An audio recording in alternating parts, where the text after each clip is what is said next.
Hey salut, c'est Gravelax. Juste un petit disclaimer pour dire qu'il y a des risques possibles de spoilers durant les épisodes et qu'il est fortement conseillé de consulter la fiche de l'épisode où les timecodes sont annoncés. Pour ne pas vous gâcher les surprises, il est donc conseillé fortement de vous y reporter. Sur ce, on retrouve les camarades. Je vous souhaite un très bel épisode. À tout de suite.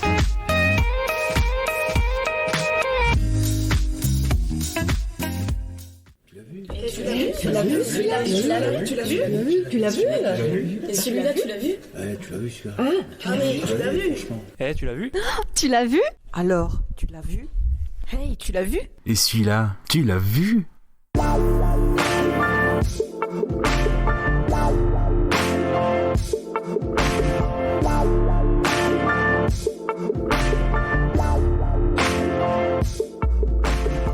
Bonjour à toutes et à tous, et déjà très bonne année. Bonne année! Bonne année, mesdames et messieurs, bonne année! Et comme toute bonne année, oui, on a décidé de de nettoyer salement l'année 2019 en vous proposant donc le flop 5 de l'année 2019. Et on va commencer assez crûment, assez salement avec, bien sûr, moi-même, monsieur Gravelax, mais aussi Goubi. Salut! Et Kaza. Bonjour, bonsoir! Oui, selon l'heure où vous écoutez. Alors, on n'est pas très content. Là, on a quand même fait une très belle émission sur les tops 2019, mais on sentait quand même qu'on en avait gros sur la patate et qu'il fallait se livrer, se confesser et faire part quand même pour démarrer l'année sainement. C'est une de nos résolutions, de faire le ménage et de décrasser salement le grenier avec tout ce qui nous a embêté, ou bien plutôt même on peut dire vider la fosse septique.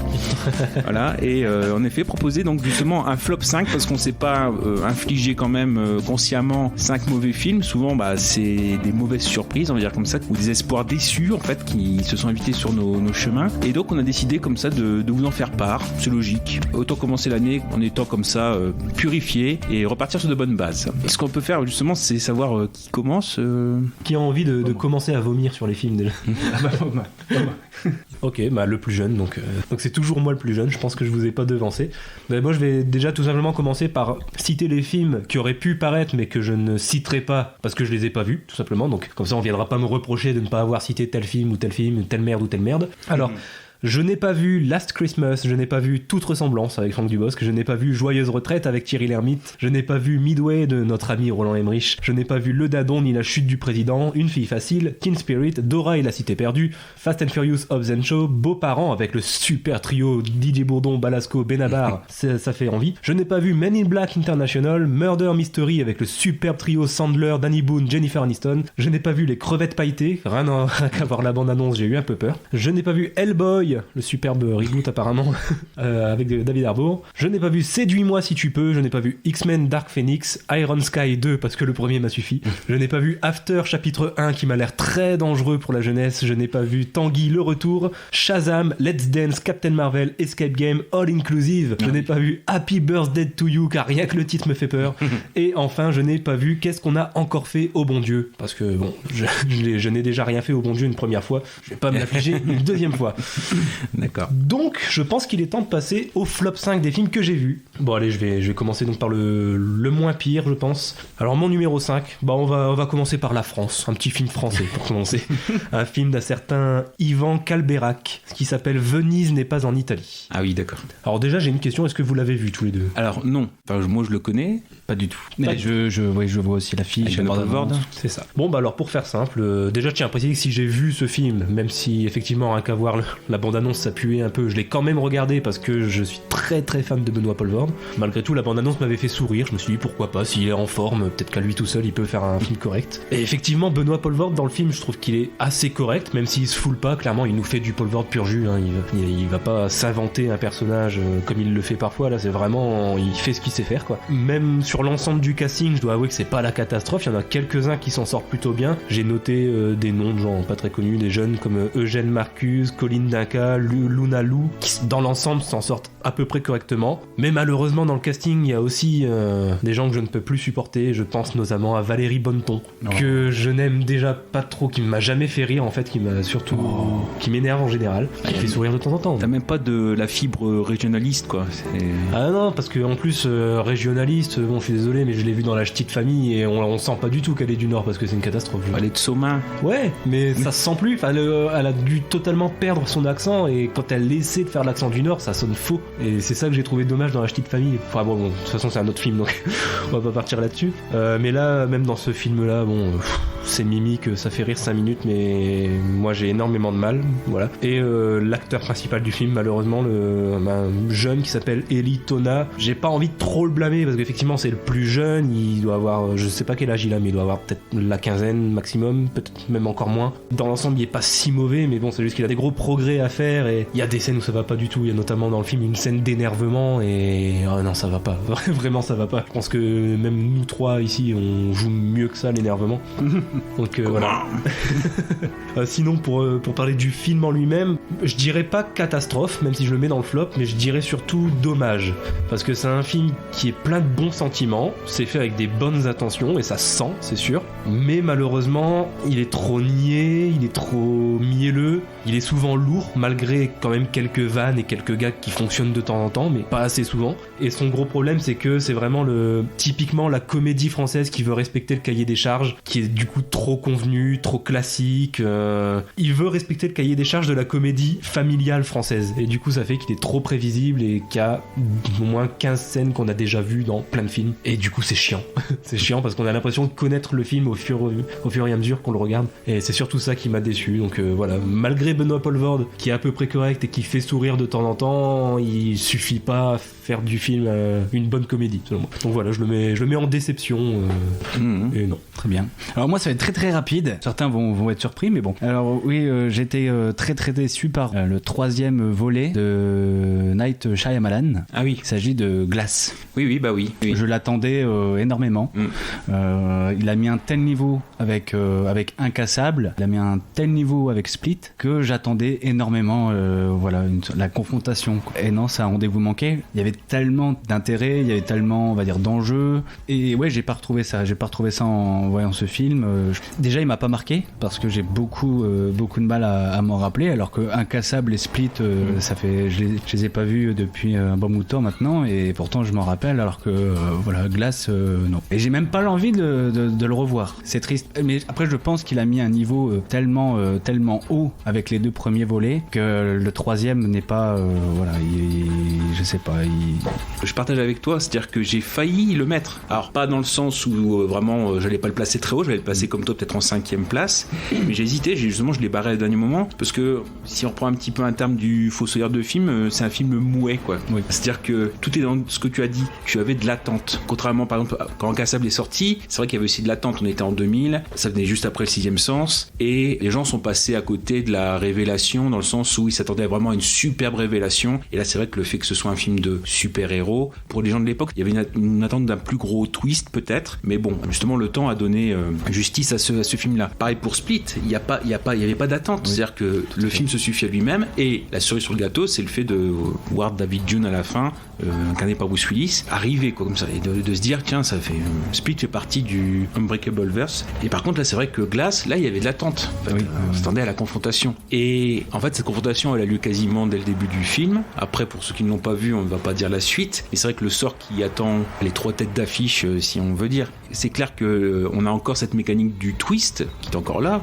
Et après, je pense que avec le temps, c'est pas forcément ce à quoi on s'attendait pour eux. Et c'est ce qui peut nous décevoir. Après, la question que j'ai, c'est justement de savoir, est-ce que comme Incassable à l'époque, est-ce que le temps va un petit peu dépassionner ce qui a lieu dans Glass? Est-ce que ça donnera de la cohérence en prenant un peu plus de recul sur ce que nous on attendait et ce que le film propose au final, le temps qu'on digère, des fois ça peut prendre quelques années. Est-ce que justement ça donnera une cohérence et qu'on réévaluera un petit peu à la hausse, comme on l'a fait pour Incassable, Glass? Mais c'est vrai que sur le coup, et si on prend vraiment l'année, l'instant T, fin 2019, c'est vrai que c'est un film qui laisse un sentiment mitigé. Bah c'est dommage. C'est dommage. Donc, c'est pour ça qu'il est à ma 5e place. Voilà.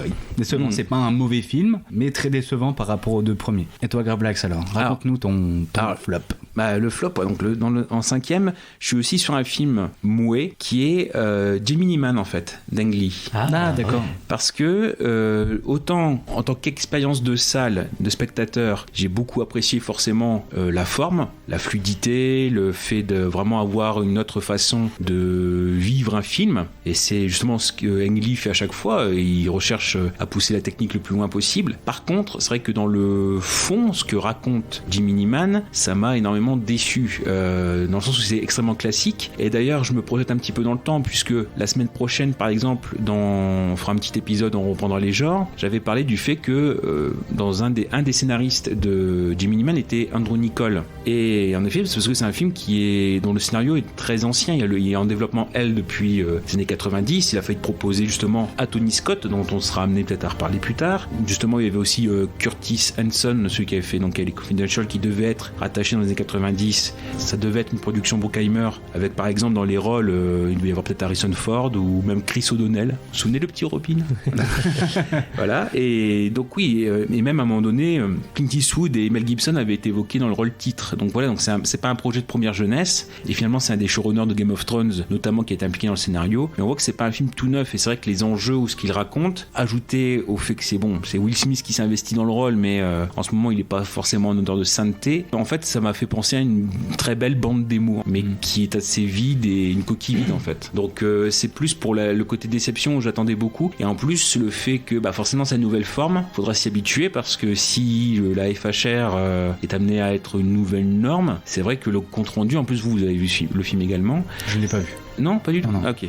Autant pour moi. Mais par contre, j'ai une question à vous poser. Et c'est vrai que le rendu, finalement, c'est vrai qu'il est beaucoup plus immersif, mais au niveau définition, ce qu'on gagne en fluidité, on le perd en compte rendu, parce qu'on a l'impression d'être dans une sorte de telenovelas, quoi. C'est un peu. Là, c'est exactement ça. C'est ça. D'accord. Il faudra beaucoup plus de fond la prochaine fois, quoi, parce que là. Oui, en fait, j'avais une petite question pour vous qui avez vu le film. Donc moi, je n'ai vu que la bande-annonce, et moi, en fait, l'histoire m'a fait beaucoup penser à Looper. Le côté, on tue un peu son double en plus jeune. Ouais, bon, c'est pas exactement la même histoire, mais ouais, il y a des similitudes, ça, c'est sûr. C'est pour ça que j'ai pas été attiré vers ce film, parce que Will Smith, c'est vrai que pour Will Smith, au final, ça n'a pas été une très très bonne année. Depuis, c'est pas que cette année d'ailleurs, ça fait une paire d'années maintenant. Je pense à Suicide Squad. Wow. Oui, donc est-ce qu'on a un peu ce côté déjà vu, où il y a vraiment pas de rapport? Pas forcément avec Looper, mais déjà vu, oui, totalement. C'est ça qui m'a aussi. La question du clonage, c'est très 90s en fait comme thématique. Et c'était déjà beaucoup présent dès cette époque-là. Donc c'est vrai que un scénario justement qui traite dans l'air du temps, et je pense que peut-être il serait sorti dans les 90s, il aurait été dans le mouvement. Et là, ça fait clairement pièce rapportée, quoi. D'accord. C'est un peu comme ce que je disais justement avec Venise n'est pas en Italie, même si c'est pas le même genre de film du tout. C'est que c'est vraiment l'histoire. Au fil du film, t'as l'impression de l'avoir déjà vu en fait. Okay. C'est ça qui fait que je me suis un peu ennuyé, c'est que vraiment je voyais rien de neuf scénaristiquement. Oui, Clive Owen en rôle de méchant, enfin de principal antagoniste aussi. Que j'ai eu du mal à reconnaître d'ailleurs, parce que il a morflé. Oui, il a les cheveux très très plaqués. C'est vrai que d'habitude il a beaucoup plus de volume, bouclette.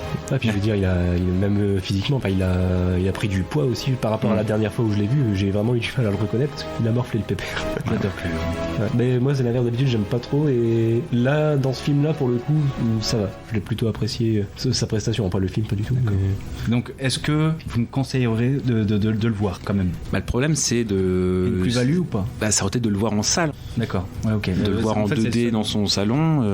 Parce qu'en plus, ce qui était proposé, c'était en 3D aussi. Et par exemple, c'est tellement immersif, c'est pour la scène, la poursuite en moto, par exemple, c'est un grand morceau de bravoure du film qui utilise la technique. Justement, l'intérêt, c'était ça, c'était la plus-value salle. Moi, je l'avais fait en 3D Ice, le côté immersif. De toute façon, il y a beaucoup de films comme ça que j'ai fait cette année, où heureusement qu'il y a une petite plus-value avec la salle Ice, par exemple, parce que à plat, pas de problème. D'accord, merci. Donc on repasse au 4. Place numéro 4. Alors faut que Flop 4. Je retrouve mes fiches. Mon numéro 4, c'est un film tout récent qui est sorti il y a peut-être 2-3 semaines. On va parler de Jumanji Next Level. D'accord. De Jake Kasdan. Parce que là aussi, on va parler de déception.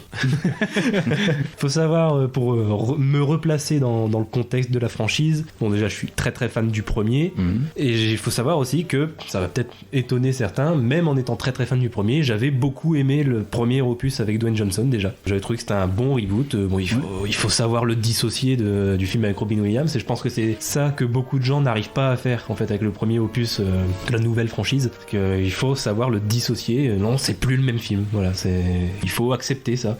Si on accepte le postulat de départ, pour moi le premier film était pas mauvais. Je suis tout à fait d'accord avec toi. Et tant mieux. non, mais j'appuie tes propos. Mais oui, pour moi c'était une très bonne comédie d'aventure. Voilà, l'humour fonctionnait bien, le côté aventure était très maîtrisé aussi, et c'était vraiment un bon moment de divertissement. Et c'est surtout pour ça, je pense que j'ai pas aimé le nouveau, c'est que j'ai pas du tout retrouvé ça. Pourtant c'est le même réalisateur, on a toujours la même équipe derrière, le même casting, tout pareil. Tout ce qui fait que j'avais aimé le précédent, je l'ai pas retrouvé là, parce que par exemple dans le précédent je trouvais que l'humour fonctionnait du feu de Dieu. Là ils ont repris déjà 50% des blagues du premier pour les remettre dans le deuxième, ce qui déjà m'a un peu tout flingué, parce que ouais, dans le premier ça marchait, mais c'est déjà vu quoi, donc on va pas reprendre les mêmes vannes. Donc tous les gags sur la découverte du nouveau corps, la fille dans le petit gros et ce genre de trucs, bon ça marchait dans le premier, ça marche plus dans le deuxième, faut trouver autre chose quoi. Donc déjà ça m'a plus fait rire. Et après sur le reste, il y a 80% de l'humour qui doit être sur les deux petits vieux qui se retrouvent dans le jeu vidéo, et ça pareil, ça marche 10 minutes, mais quand c'est étalé sur 1h40, bon au bout d'un moment c'est bon, on a compris le délire quoi. Donc l'humour des petits vieux, ouais, ça marche au début, et après ça m'a un peu saoulé. Et les 20% restants c'est des chutes, donc pareil, des chutes je veux bien, ça fait sourire, mais au bout de 3-4 fois c'est bon, arrêtez quoi.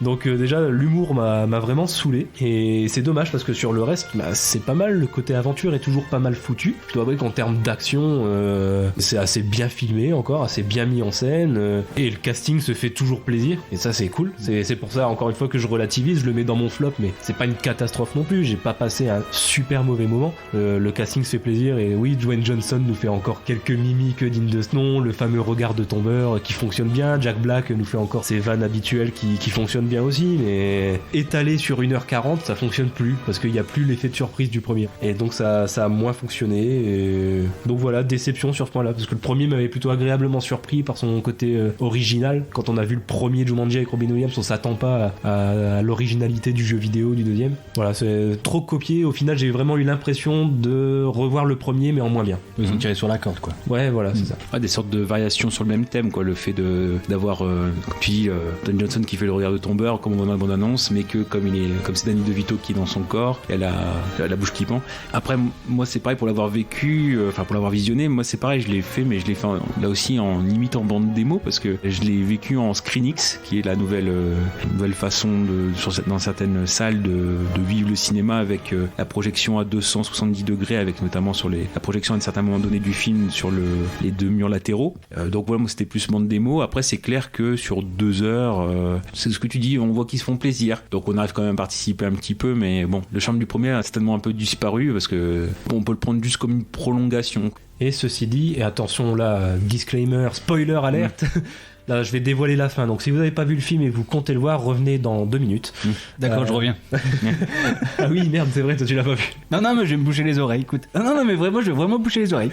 Sinon sors. Va aux toilettes, c'est le moment. La fin me donne quand même envie de voir la suite, parce que visiblement il y aura encore une suite, et la façon dont ça se termine, il va avoir une sorte de retour aux sources en fait. Du coup j'ai l'impression que ça donne, c'est ce côté retour de l'intérieur du jeu qui vient dans le monde réel.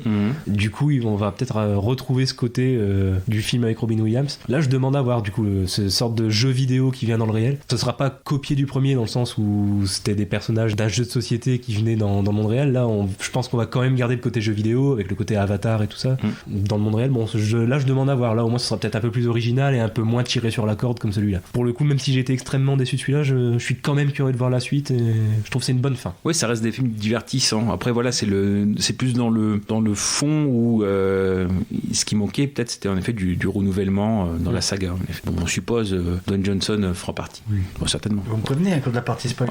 Voilà. Bah, ça tombe bien, j'allais te taper sur l'épaule. Ah d'accord. Là, tu peux revenir. Je reviens. Donc ton film 4 dans le flop 4. Alors c'est un place 4 coup de gueule. J'ai mis en flop 4 Le Roi Lion de Jon Favreau. Ah non, mais vas-y.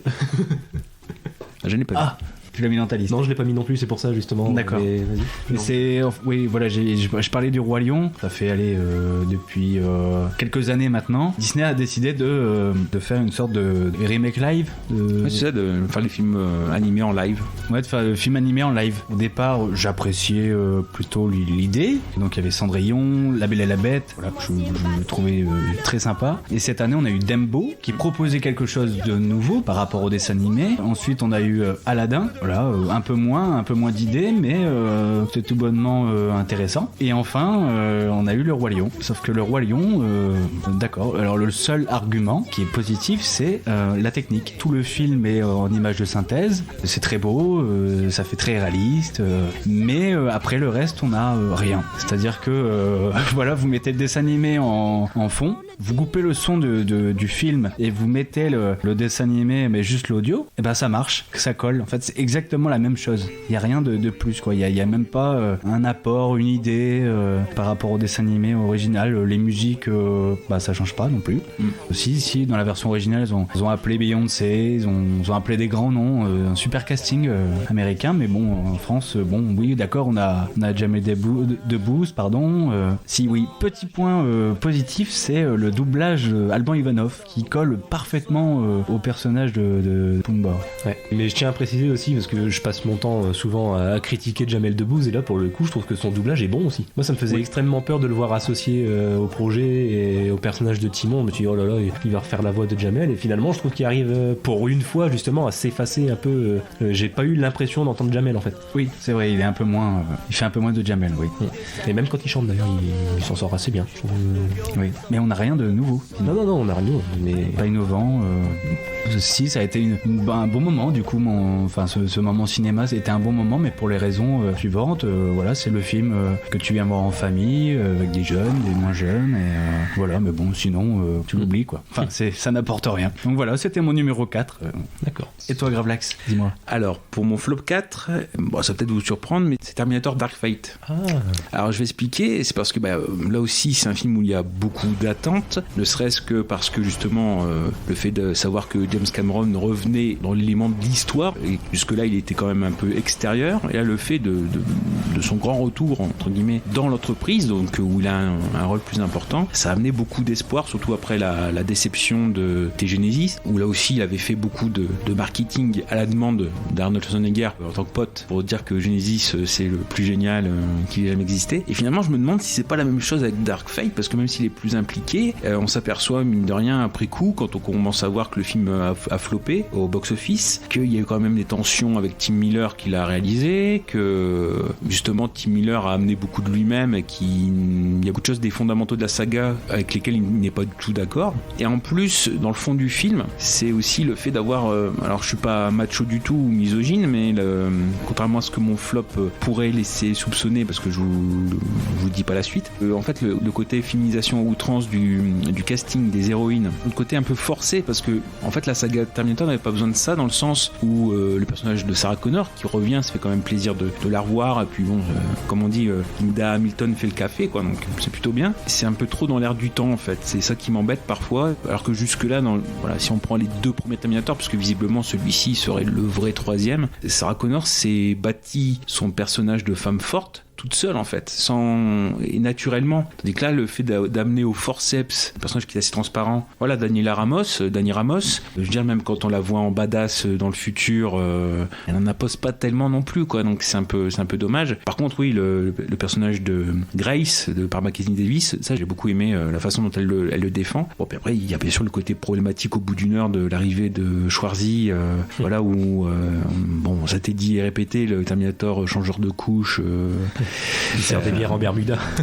Oui, voilà, qui est un fanfaron et qui pose des tringles à rideau. Bon, oui, je sais pas vraiment si c'est lui rendre service. Pour ma part, c'était ce côté aussi où il y avait, bon, certes, une sorte de divertissement au début, la première heure, avec, bon, bah voilà ce que l'histoire veut raconter, d'accord, mais une grosse attente aussi face à l'arrivée de Schwarzy, de voir cette évolution du T800 qui est réduit à une version très 2019. C'est bien dommage, et pour ce qu'il voulait voulait être le début d'une nouvelle trilogie comme l'était Genesis finalement. C'était prévu pour être une trilogie aussi. Bon, heureusement ça nous avait épargné du Dick Courtney, le tueur de franchise.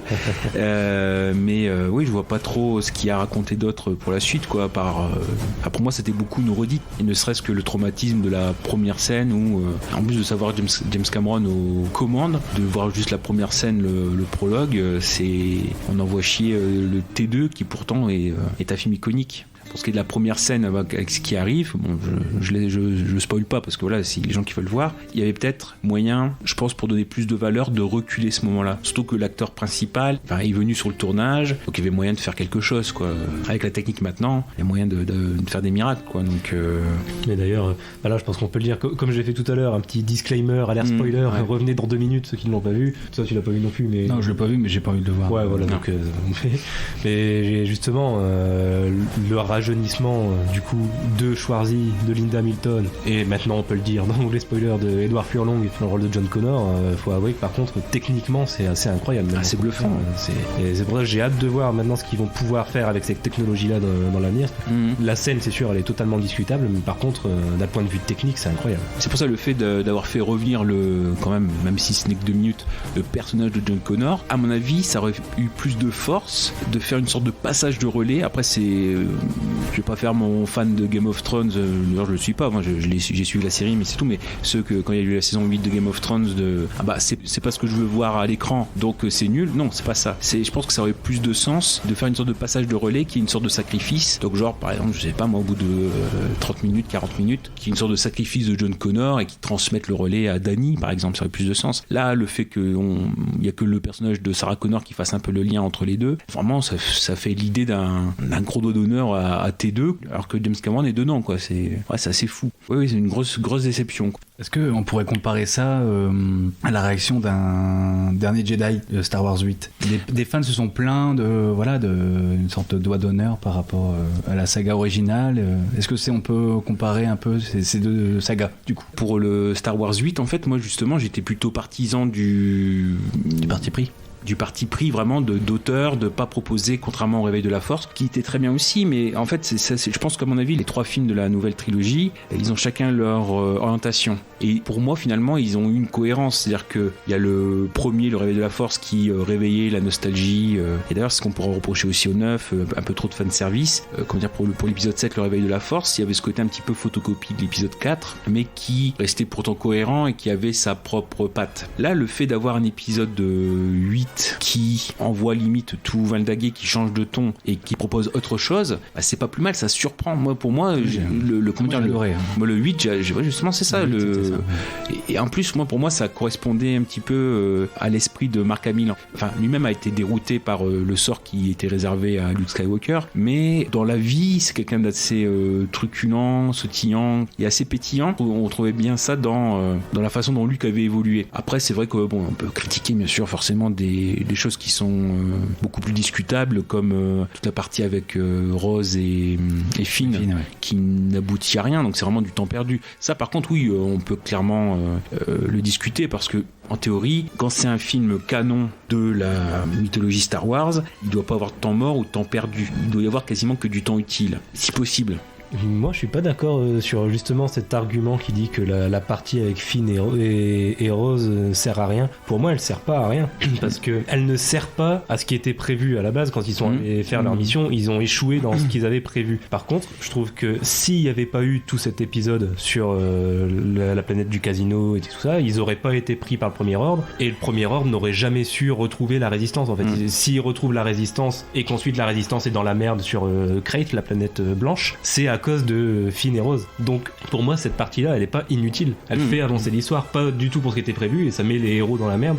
Et justement je trouve que c'est bien aussi ce que lui il apporte, ce côté les héros réussissent pas toujours tout. Et... voilà, moi j'ai pris comme toi, c'est pour ça que mais le problème c'est ça, c'est quand tu le revois, par contre t'as ce sentiment par contre qui apparaît, dans le sens où on peut avancer le film, ça sert à rien. Mais la première fois c'est sûr que ça m'a fait un bel effet. J'étais bien surpris, parce que dans Star Wars ou même dans les grandes sagas maintenant, on voit tout le temps voilà, une quête qui finit toujours bien. Et là, on voit une quête qui n'aboutit à rien. Donc, c'est surprenant et je trouve que c'était comme, pour moi, c'est pour ça que j'adore le 8, c'est qu'il apportait des choses nouvelles.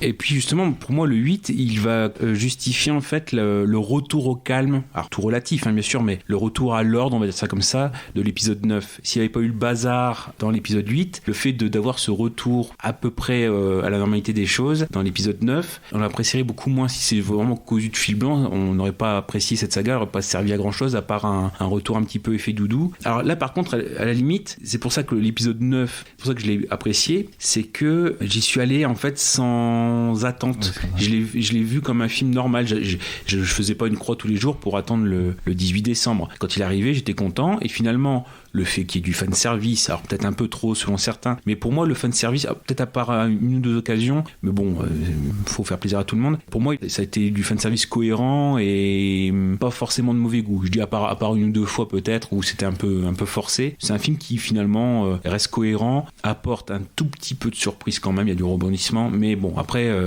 pour moi on revient dans les rails après un écart qui a surpris, mais voilà, après pour moi le cinéma c'est aussi accepter d'être surpris. Là par contre, pour en revenir à Terminator, là c'est que pour le Dark Fate, il y a quand même des moments où on chie sur les fondamentaux quoi. Là par contre le fanservice n'y est pas, malgré le fait qu'on ait James Cameron qui entre guillemets est aux commandes, mais on voit que c'est pas forcément le cas parce que ça a bien fighté quand même sur le tournage. Cameron qui a dû revenir quand même un petit peu, ils sont pas mis d'accord en fait, on voit les grosses défaillances, contrairement peut-être au Star Wars où il y avait Rian Johnson et J.J. Abrams qui avaient chacun leur vision des choses, mais au moins ils avaient une vision. Là il y a eu beaucoup de parasitage quoi en fait. Ça aurait peut-être pas été le même film, Star Wars 9, si on parle du 9, si ça avait été Colin Trevorrow, parce que là à mon avis ça a fighté beaucoup plus avec Kathleen Kennedy qui est à la prod quoi, donc de chez Disney.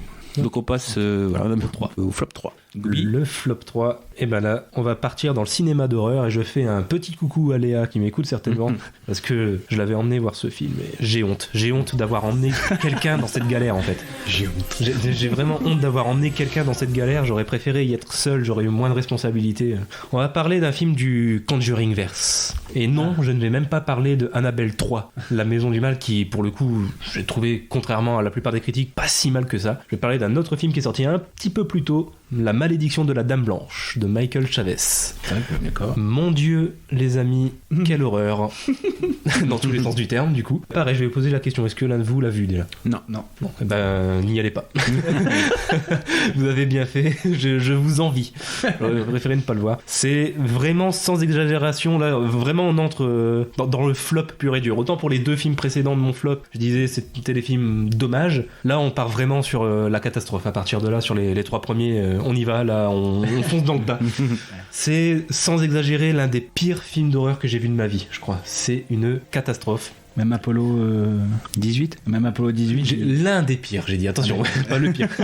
L'un des pires, mais franchement, je pense qu'on n'est pas loin du niveau d'Apollo 18. Okay. Donc voilà. Okay. Non, là, c'est la cata. En fait, le seul truc qui me fait peur avec ce film, c'est de voir que Michael Chavez, c'est le même nom qui est associé à la réalisation de Conjuring 3, qui va sortir l'année prochaine ou dans 2 ans. Ça me fait peur. Pour le coup, vraiment, j'ai pas hâte. Enfin, vraiment, que dire sur ce film tout est pauvre, en fait. C'est-à-dire que la réalisation, la mise en scène, les idées, le scénario, l'originalité, tout est pauvre dans ce film. La dernière fois que j'ai vu un truc aussi pauvre, c'était le premier Annabelle, justement, pour revenir à ça, qui est dans le même univers. Et encore, ça donne envie de le réévaluer, du coup. C'est l'exemple typique du film qui repose que sur les jumpscares, parce que j'ai l'impression en fait que le réalisateur ne sait faire que ça, et qui sait pas installer une ambiance, du coup il repose tout sur les jumpscares, et encore même eux sont mauvais, parce qu'en plus on les attend mais 10 secondes avant qu'ils arrivent quoi. C'est là on va faire un bond, et effectivement on fait un bond 10 secondes plus tard, et on le sait, et du coup c'est con, parce qu'on s'y attend. Donc même ça c'est pas top, et non vraiment j'en attendais rien, et je suis quand même déçu, pour reprendre l'expression qui devient populaire. Est-ce que tu avais vu La Nonne ?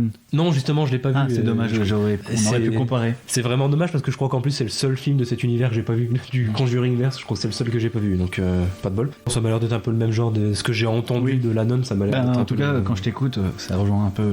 Ouais, ça m'étonne pas. Surtout avec les jumpscares, oui. Je sais même pas quoi dire de plus parce que, tout est foiré, même j'ai envie de dire, même ce qui la plupart du temps est réussi, même dans les mauvais films en 2019, même le maquillage, pour le coup de la Dame Blanche, je l'ai trouvé foireux. Citez-moi un point, une caractéristique d'un film d'horreur, il est foiré. Donc il arrive. Donc non. Et donc encore une fois, désolé Léa de t'avoir emmené dans cette galère et désolé à tous ceux qui ont vu ce film, même si c'est pas de ma faute. Je m'en excuse. Faudra mettre des violons derrière. Oui. La musique de la pitié. Oui. Non mais voilà, ne le regardez pas. J'aime pas inciter les gens à ne pas regarder un film, mais là il faut. C'est mon devoir de citoyen cinéphile. Tu veux boire un coup? Ah bah je vais m'en servir. Bon, on est tranquille, hein. Attends, on a toujours dit, voilà, le podcast Tu l'as vu, c'est aussi un podcast convivial où on est autour de la bibine. Vas-y, commence.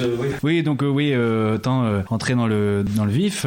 Donc moi en numéro 3, j'ai mis Brightburn, l'enfant du mal. Je vais peut-être détailler un peu les informations pour ceux qui ne voient pas à peu près. Donc c'est un film de David Yarovesky. Bon, ça vous dit peut-être rien, mais si je vous dis qu'il a été produit par James Gunn, là peut-être que ça va vous revenir en tête. Et donc Brightburn, c'est Superman mais méchant, quoi. Voilà, qu'est-ce qui serait arrivé si Superman avait été méchant? Tu l'avais dans ta liste aussi Non mais je regarde, en fait je l'avais mis en reco, il est pas dans mon flop, mais j'allais en parler sur celui qui aurait pu y être et qui n'y est pas. Mais on peut en discuter à deux. Ouais, du coup on peut en discuter parce qu'on l'avait vu à deux. Voilà, on l'avait vu ensemble. Oui, déjà il est pas marquant, hein, parce que là actuellement, à l'heure où on enregistre, est-ce que t'as des petits souvenirs, des petites images comme ça qui te reviennent? Non, j'ai peut-être une ou deux scènes qui me reviennent sous forme de flash, comme ça, vite fait. Je me rappelle peut-être de 2-3 plans comme ça, sans plus, mais non, sinon, non, il m'a pas marqué, c'est sûr. En fait, pour résumer le film, en plus, ils ont exactement pris le même champ, la même ferme, en fait, que la famille de Kent dans Superman. Ils ont vraiment voulu travailler l'opposé, oui, c'est ça, mais la face inversée de Superman. De toute façon, même dans la promo, il a été vendu comme ça, hein. C'est vraiment ils ont vraiment voulu explorer ce que ça aurait donné si Superman, du coup Clark Kent avait eu une mauvaise intention, avait pas grandi de la même façon entre guillemets. Donc ouais, c'est vraiment parti là-dessus. Mais l'histoire de base aurait pu être intéressante. Mais c'est ça, et je pense que c'est surtout ça qui nous fait mettre en déception. Oui.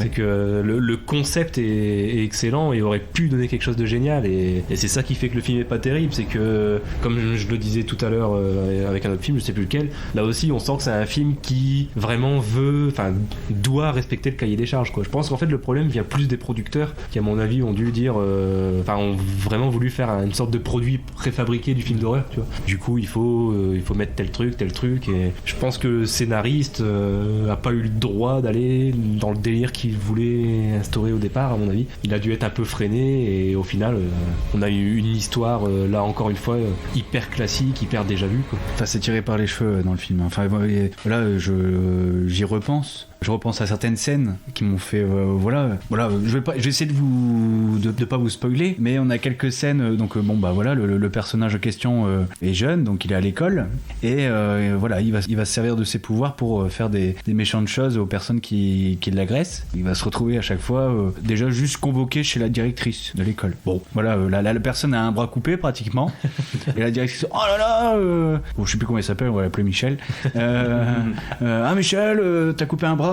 C'est pas bien. Tu iras tout de suite dans le bureau de la directrice. Donc il y va, sa mère le rejoint. Oh, mais alors puis oui, je me rappelle, c'est la mère qui dit à la directrice, vous exagérez, je suis sûr que vous interprétez. oui. Enfin, c'est tiré par les cheveux, quoi. Ouais. Même en termes des codes de films d'horreur. On parlait de jumpscare, et là on est aussi dans ce même genre, quoi. On voit le jumpscare arriver à des kilomètres. Après, le film nous a été aussi vendu comme un slasher, une sorte de slasher movie. C'est vrai qu'il y a un peu de ça, ouais. Mais alors que dans le film, on a peut-être 2 scènes comme ça. Ouais. Un peu gore. D'ailleurs, le côté gore est intéressant, du coup. Ouais, mais c'est ça. Mais certaines choses sont bien travaillées, mais très très très peu, quoi. Si je l'ai mis en 3ème, c'est pour des raisons, c'est que vraiment il y a des très très gros défauts. Ouais. Donc dommage. Ça, c'est moi, si je l'ai pas mis dans le flop, mais quand je dis, je l'avais mis en reco, donc c'est le film que j'aurais cité, qui aurait pu être dans le flop s'il n'y avait pas eu 5 films pires. S'il y est pas, c'est parce que malgré tout, je dois avouer quand même que visuellement il est vraiment pas dégueu, il est pas trop mal foutu, même en termes de réalisation, je veux dire, ça va, quoi. Enfin, il est convenable. Oui. Mais ouais, c'est une déception par rapport à ce qu'il aurait pu ou ce qu'il aurait dû être en fait, avec ce qui avait été annoncé. Et quand on voit le concept de base, c'est vrai que ça aurait pu donner des trucs tellement intéressants, mais au final scénaristiquement il reste trop en surface, il est trop lisse, et dès qu'il y a un point intéressant qui aurait pu être développé, non, il le fait pas. Peut-être qu'on aura le droit à une sorte de remake en fait de ce film, parce que je pense à Joker, le fait que l'essai de DC réussisse, se transforme, on va dire, avec le Joker. Il y a possibilité, surtout que dans les comics, enfin je ne suis pas les comics, mais je pense qu'il y a une histoire de Black Superman, pardonnez-moi si je suis très très vague dans mes propos par rapport à Superman, mais donc il y a peut-être possibilité que DC refasse ce genre de film, quoi. On va espérer. Bon, c'est un essai. Pour moi les défauts étaient trop gros pour que je passe à côté dans le flop. Bon. Et toi, Gravelax. Alors pour le flop 3, alors je vais parler d'un film, je vous suppose que vous n'avez pas vu, et d'ailleurs je vais rappeler de quoi ça parle. Alors en fait c'est Cold Blood Legacy, la mémoire du sang, avec Jean Reno. Donc de Frédéric Petitjean, qu'on connaissait avant comme scénariste, donc ça c'est la première réalisation, mais bon, au niveau scénariste, il avait fait Madame Irma. Non, tu on poursuit, Madame Irma, Nos plus belles vacances, avec Philippe Lelouch, Vanessa Demouy, Gérard Darmon. Donc en effet, un film qui n'a pas énormément marché, qui était sorti en mai cette année, qui a dû faire un peu plus de 100 000 entrées, quoi. Donc voilà. C'est pour ça que je vous fais le petit synopsis. Donc Henry, qui est Jean Reno, est un tueur à gages à la retraite. Recherché, il mène aujourd'hui une vie solitaire au bord d'un lac au nord des États-Unis. Un jour, il recueille dans son chalet une jeune femme ayant subi un grave accident de motoneige. Il va ensuite découvrir qu'elle est aussi recherchée. Celui qui a jadis appris à tuer va devoir apprendre à protéger quelqu'un. Quelle originalité. Ça me rappelle un Statham movie. Et donc oui, c'est-à-dire que ça a été une grosse déception. Alors c'est-à-dire que c'est un film justement où il y avait quand même un petit peu d'attente quand on convoque l'icône Jean Reno en tant que tueur à gages. Bien sûr, il y a Léon notamment qui est convoqué derrière, Victor, nettoyeur dans Nikita. Et en fait, finalement, c'est un film assez triste parce que il ne reste plus grand-chose. D'ailleurs, c'est pour ça que je suppose que mon intervention va être assez rapide dessus. C'est-à-dire que là, franchement, c'est un film où, à la limite, il y a la toute première scène qui peut faire illusion où il remplit un contrat. On voit un petit peu le côté update de Léon, entre guillemets, avec une balle assez spéciale qui est conditionnée pour être dans un hammam, pour pouvoir tuer avec la fumée, etc. Bon, il y a cette partie un petit peu technique, mais après le film finalement se perd complètement dans des sous-intrigues vraiment assez secondaires, inintéressantes, et noie complètement le propos. Après voilà, il est dans son chalet, entouré de neige, éloigné, isolé à 100 km de toute civilisation. Finalement il y a cette femme qui arrive,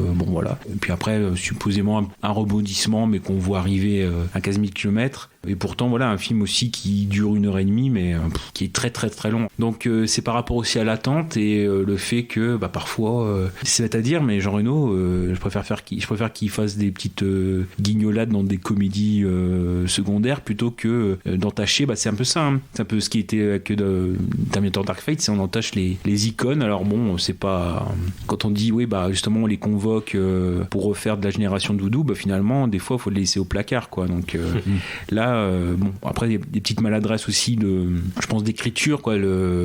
Certes le réalisateur, c'est sa première réalisation, mais il est scénariste, mais là il y a quand même des gros problèmes d'écriture. En plus voilà, c'est une coproduction franco-ukrainienne, mais qui se passe au Canada. C'est assez problématique. Soit on met du budget un petit peu et puis on essaie de faire les choses correctement. C'est le problème, parfois il y a le manque de moyens, comme dans la légende. Ça peut être criant.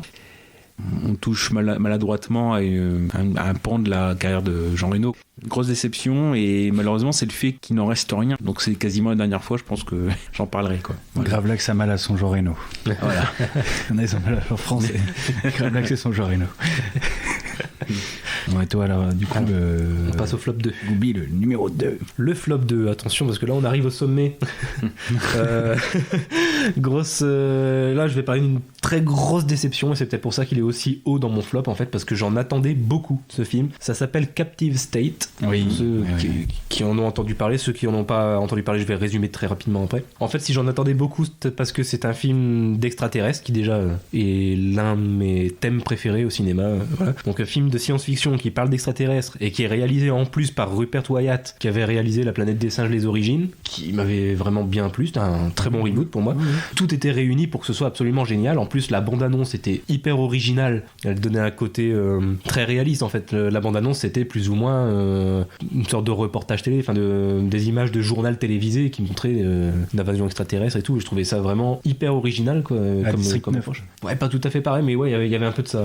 Dans la bande-annonce, il y avait un peu de ça en tout cas. Et je précise bien dans la bande-annonce parce que c'est là que c'est très important. Pour ceux qui n'ont pas entendu parler de ce film, le pitch vite fait, c'est en 2027, 9 ans après une invasion de la Terre par des extraterrestres, la vie est compliquée à Chicago au sein du quartier de Near West Side. Un réseau de résistance est constitué et un projet d'attentat est organisé. Les résistants sont traqués par la police américaine et lorsque l'attentat a lieu, le but principal de la police est d'interpeller les membres du réseau, y compris son chef, le mythique numéro 1. Donc bah voilà, c'est quand même assez alléchant comme pitch. En plus, il y a John Goodman au casting, ça rajoute encore une valeur en plus. Et au final, c'est pour un très très gros flop pour moi parce que les promesses de la bande-annonce pour moi sont absolument pas tenues. Tout le côté original qu'on avait justement dans la bande-annonce, je m'attendais à retrouver ça en fait dans le film. En général, quand on met une bande-annonce, c'est pour quand même vendre un film qui normalement est censé en être proche. Et là, on en est extrêmement loin. En fait, ce côté journal télévisé qui donne un côté ultra réaliste au film, ça arrive dans les 10-15 premières minutes et après on passe sur du film classique. Donc déjà, j'ai l'impression de m'être fait arnaquer là-dessus.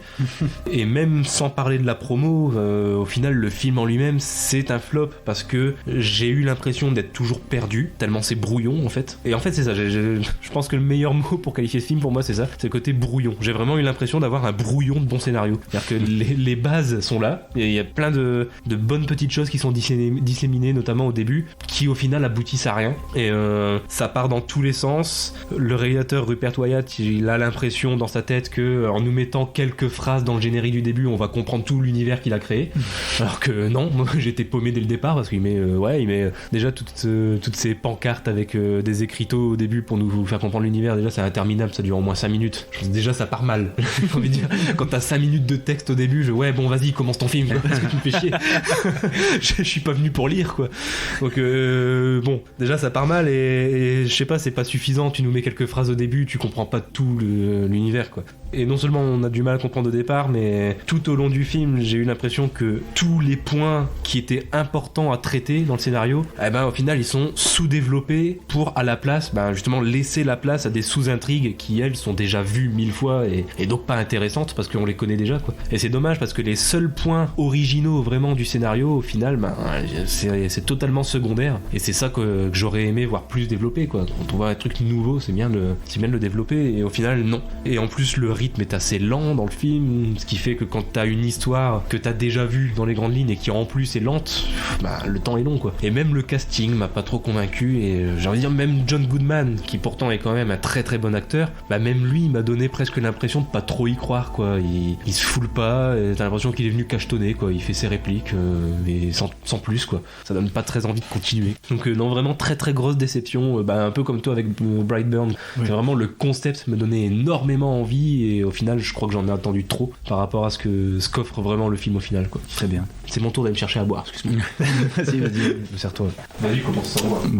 Ouais, donc moi mon numéro 2 c'est Pokémon Détective Pikachu. D'accord. Bon. Comment je l'ai mis en numéro 2, mais il est pas exécrable. D'accord. Je peux trouver 2 points positifs. Voilà. Je trouve que l'univers Pokémon bénéficie d'un traitement très intéressant, aussi bien sur le fond que sur la forme. Donc les Pokémon sont très bien travaillés numériquement. Gravelax me regarde avec un sourire, il prend pas au sérieux. Non mais c'est moi je voulais savoir si Pikachu était devenu poseur de rideaux, de train de rideaux. Pourquoi comme Terminator, comme le T800. Est-ce que tu as été trahi par Pikachu? Justement, je vais parler de Pikachu. On veut savoir s'il sert des bières en Bermuda, merde. Regardez le film, vous verrez.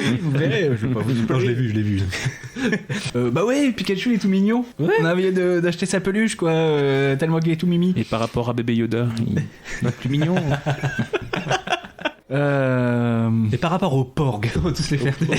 Est-ce que je peux... Mon intervention, s'il vous plaît. Mais on en a rien à foutre. Parle-nous, Pikachu.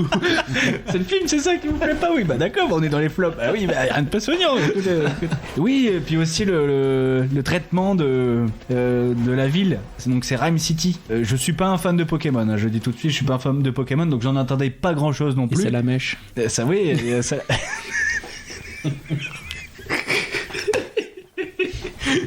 Oh et Tortank, faut qu'on en parle de Tortank parce que dedans, quand même. Pourquoi j'ai parlé de ce film Donc je vais continuer quand même. Donc oui, je trouvais que l'osmose entre les créatures et les humains dans la ville, Rhyme City, c'était vraiment très très sympa. Bon après, voilà, là je suis pas très objectif. Je suis friand de l'humour de Ryan Reynolds, donc qui joue Pikachu. Qui fait la voix en tout cas de Pikachu. Oui, parce que Deadpool Forever, bien sûr. Ça rajoute un vrai plus à l'ensemble du film. Mais le problème est là, c'est qu'ils ont voulu donner un ton sérieux à un film qui n'y s'y prêtait pas. Si le registre comique était pleinement assumé, pardon. Ah, il nous avait manqué cela. Non, mais tu parles de Pokémon. La porte elle est fermée quoi. Mais tu parles de Pokémon, ils sont là, ça ressemble un peu. Je sais pas si leurs attaques sont très efficaces. Mais oui, je suis en train d'évoluer. Tu vas y arriver, vas-y. Non, mais je suis persuadé qu'un registre comique assumé du début à la fin est bien plus bénéfique que la qualité du film. Des gros problèmes. Alors il y a des très, j'ai donné 2 points positifs. Là, vous me direz mais pourquoi il a mis deuxième du. Parce que depuis tout à l'heure, on a l'impression que tu fais les tops là. Oui. Non, mais au final, vous allez voir. Enfin, moi, dans mon top, j'ai 4 films. C'est plus des déceptions ou vraiment des. Enfin, j'ai jamais eu de révolte en fait. Hein, tu vois, je sais pas du genre à partir en plein milieu du film quoi. Ouais. Tu vois, à part mon top 1. Voilà. Premier point très négatif, c'est le jeu des acteurs qui est très faible. Donc j'ai une pensée toute particulière pour le personnage principal qui est interprété par Justice Smith. Le personnage principal a un jeu qui est, on va dire, à la limite, qui est réservé, on va dire, destiné à un public exclusivement jeune, c'est-à-dire niveau Nickelodeon. Et en fait, on est même surpris pendant le film parce qu'on ressent plus d'empathie envers les Pokémon que pour les personnages humains. Donc c'est qu'il y a un problème, non? Est-ce que c'est pas voulu pour le coup? Enfin, je sais pas de le défendre, hein, mais je me pose vraiment la question en fait. Ouais, mais enfin, tu peux trouver un équilibre entre les deux. Alors que là, les Pokémon, on se met plus d'émotions que les humains. Et non, il y a un problème. Enfin, normalement, c'est un peu des deux, quoi. Enfin, ouais, c'est l'équilibre. Je posais juste la question. Ah, d'accord. C'est ta réponse, c'est bien. D'accord, ok. Et oui, le film, un film trop sérieux, quoi. Donc, il y a une histoire familiale, une enquête policière très très basique, vue, revue et sans surprise, quoi. Bon, il y a un certain effort pour la résolution, mais bon, ça retombe comme un soufflé. Voilà, c'était ma petite. J'ai peut-être un dernier truc à ajouter. Déjà, je suis d'accord avec tous les points négatifs que tu as soulignés. Hein, déjà, ouais. On est sur la même longueur d'onde. Après, voilà. En plus, on était dans la même salle. Je sais pas si tu te rappelles, on l'a pas vu ensemble, mais on était dans la même salle. Ah oui, on s'est croisés. Et le truc que j'ai trouvé bizarre aussi, c'est visuellement, t'as certains Pokémon qui sont très très bien travaillés. Qui sont très travaillés et surtout qui ont une approche assez réaliste en fait, visuellement. T'as l'impression vraiment qu'ils ont voulu créer les Pokémon s'ils existaient dans la vie de tous les jours. Et t'en as certains qui au contraire font très cartoon, très faux, en fait, très lisse visuellement. C'est ça qui m'a semblé bizarre en fait, c'est que pour moi ils auraient dû choisir tous dans l'ensemble, ils sont assez bien faits, mais j'ai l'impression qu'ils respectent pas la même ligne directrice. T'en as qui font très dessin animé, oui. Mais s'ils étaient tous faits comme ça aurait pas été un problème. Et t'en as certains qui font très réalistes, et pareil, s'ils avaient tous été très réalistes, ça aurait pas été un problème. Mais là, le fait que t'aies une sorte de mélange entre les deux, ça m'a fait bizarre. Là, de tête, je sais plus lesquels, mais si je me souviens bien, peut-être que Dracofeu, il y a Dracofeu à un moment, oui, je crois, lui, il fait très très vrai en fait, et il est très bien fait. Et puis à côté, t'as Mewtwo, je suis désolé, il fait pas vrai du tout, quoi. T'as l'impression de voir, là, tu vois très clairement que c'est l'image de synthèse. Et puis Bulbizarre, moi, il m'a déçu. J'ai pas vu. Je m'en doutais. Tu laisses beau. Non, mais voilà, c'est ça qui m'a déçu aussi. Le déséquilibre entre les visuels, entre les Pokémon, quoi. Ouais, voilà. En fait, j'ai mis 2 en 2 parce que je m'attendais pas à grand chose. Je m'en foutais vraiment parce que voilà, j'étais accompagné. Et puis au final, je suis ressorti comme je suis arrivé, c'est-à-dire si, ok, Ryan Reynolds. Voilà, j'ai vu Ryan Reynolds, du coup. Voilà, c'est bon, je suis reparti. Ouais, bon. Je veux juste mettre une mention spéciale. Quoi. Je vais juste mettre une mention spéciale quand même à la scène de Monsieur Mime qui, pour le coup, je trouve c'est une vraie trouvaille quand même. Ouais. Il y a quand même une scène intelligente dans le film, il faut le souligner. Sur 1h40, bon, c'est celle de Monsieur Mime, elle est cool. Mais c'est prometteur, on va dire. S'ils font une suite, mais vraiment sans se prendre au sérieux. S'ils achètent des scénaristes, ouais, ça peut être cool. Ouais, si. Bon, ça m'étonnerait. D'ailleurs, c'est pas la même équipe qui va faire Sonic. Aucune idée. C'est la même compagnie, je crois. Ah ouais, bah, peut-être. Ouais. Bon, après, Sonic, il sera dans le flop 2020. De toute façon, si je vais le voir, c'est juste pour Jim Carrey, parce que j'ai jamais joué de ma vie à ce moment. Moi, je vais même pas y aller, tu vois. Je sais pas pourquoi je sens la bouse d'ici. Bon, bah c'est le moment du flop 2 de Gravelax. Ah oui, donc on va rentrer dans la période de Radio Macho Mucho du podcast. Radio Macho Mucho. Radio Macho Mucho. Macho Mucho.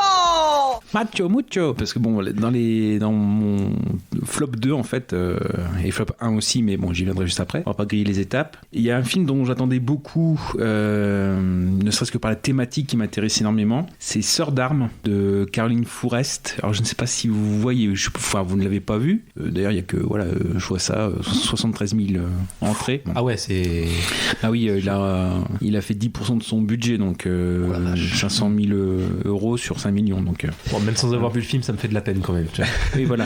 Maintenant, surtout que le projet était ambitieux, et puis surtout, la semaine dernière, dans mon top, si vous vous souvenez bien, je parlais du film pour Zama, qui en plus était au cœur des événements. Bon, bien sûr, forcément, c'est pas les mêmes ambitions. Et donc, c'était la thématique, en effet, sur la guerre en Syrie. Et donc, bon, si je prends pareil le synopsis, qui s'inspire de faits réels, on a Kenza et Yael. Donc, Kenza, c'est Camélia Jordana. Et Yael, donc Esther Garel.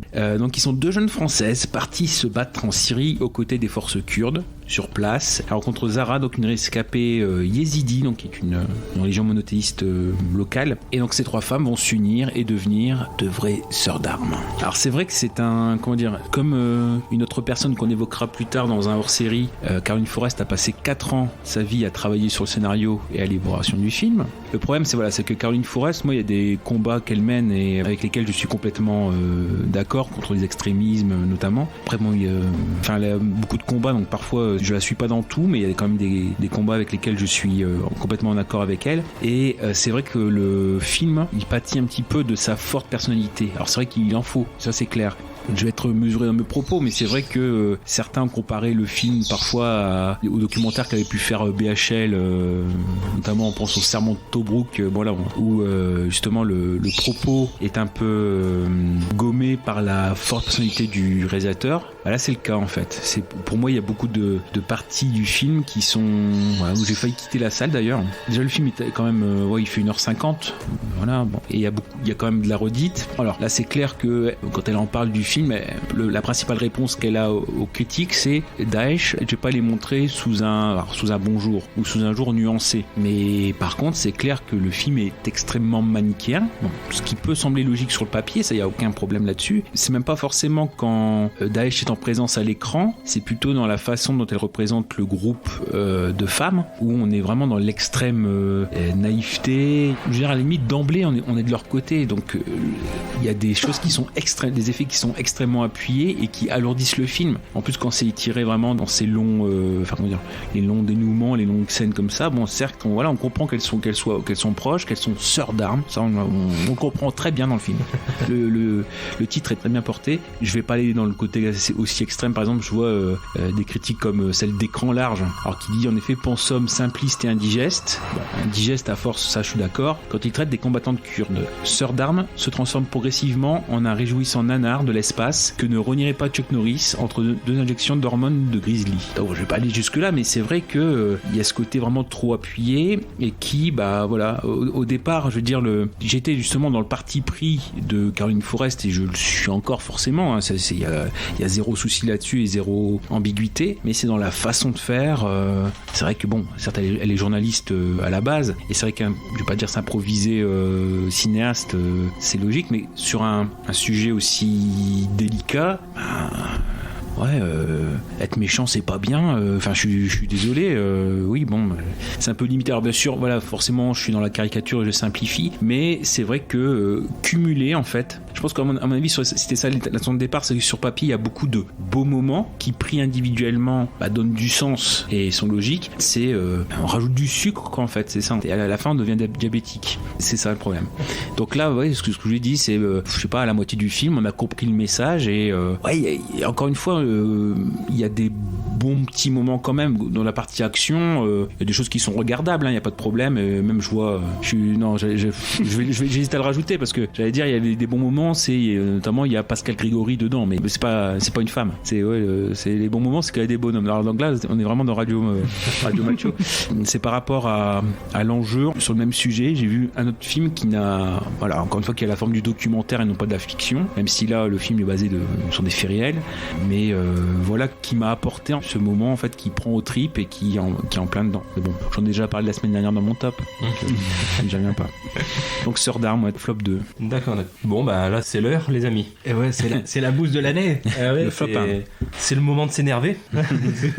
c'est le moment de péter un câble. C'est genre la place qui on a perdu du temps, on a perdu son temps, mais en pire que ça quoi. Parce que là en plus Gravelax, tu parlais d'avoir envie de sortir de la salle, et moi ça m'arrive, faut savoir, ça m'arrive absolument jamais. Oui, moi aussi. Là pour le film dont je vais parler, waouh, il est pas long, hein. Il dure moins d'1h30 je crois, mais au moins 10 fois j'ai voulu sortir, je me suis forcé à rester, j'aurais pas dû. C'est Convoi exceptionnel. Ah d'accord. De Bertrand Blier. Je tiens à lancer ce petit passage, à faire un petit clin d'œil cette fois-ci à ma tutrice de stage. J'ai fait un stage dans le cinéma dans lequel je suis allé voir ce film. C'était elle qui était à la caisse au moment où je suis arrivé, et quand elle m'a demandé ce que je venais voir, j'ai dit Convoi exceptionnel. Elle m'a regardé, coucou Céline, elle m'a dit t'es sûr? C'est-à-dire que même elle qui travaille là, alors son but c'est quand même de vendre des places normalement, même elle a voulu que je parte pour mon bien. Imaginez un petit peu ce que ça donne. Elle aurait pu au moins t'offrir la place. Alors, du coup, film de Bertrand Blier. Alors, faut savoir que j'ai vu peu de films de Bertrand Blier, malgré sa renommée, mais le peu que j'en avais vu, je les ai adorés.